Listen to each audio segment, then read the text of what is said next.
In this video, we'll learn how to enable the embedded Power BI reports in the GA trial release to fix an issue where they're not rendering. Alright, I'm in my environment here, and if I go across to the order management dashboard, I've got my trial environment deployed, and I've had it running for a day, but I'm still getting the message that says the reports are being provisioned and it may take 24 hours. So this was an issue in the GA trial release, so this is relevant for that release, which is August 2021. And so you can work around this issue with a few configuration changes. So let's walk through those steps. So we're going to go over to the configuration and we'll go up to the Power BI Insights here. And you'll see that I have enabled mine. And so I'm going to go across and disable it.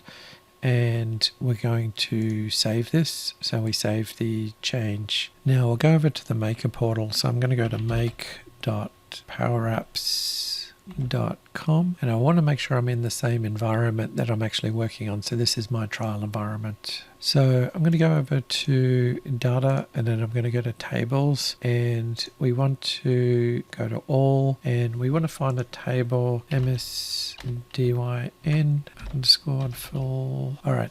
So the one that I want is the fulfillment source. So if we have a look, we'll see the fulfillment source here. So I'm going to click on my table, and then I'm going to go to settings, and then we're going to go to more settings. So I'm going to go to the create and update settings, and we want to enable the change for enable change tracking. So I'm going to click done to save this, and then we're going to save the table. All right, so that's the change I need to make to fix the synchronization. Now what I can do is go back to environment and enable this, but I need to wait at least till the data is synchronized, which could be an hour or more. So I'm just going to pause the video and we'll wait, and then after about an hour we'll enable this back again. Okay, I've waited for a little while, had a cup of coffee, so I'm going to come back here and enable, and I'm going to save.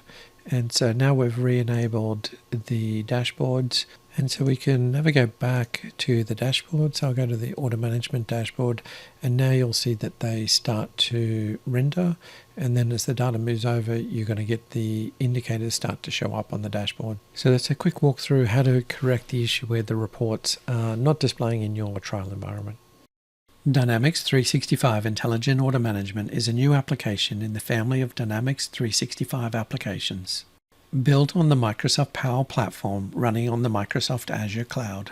To learn more about Dynamics 365 Intelligent Order Management, visit our community site, documentation site, marketing site, or our blog at these links.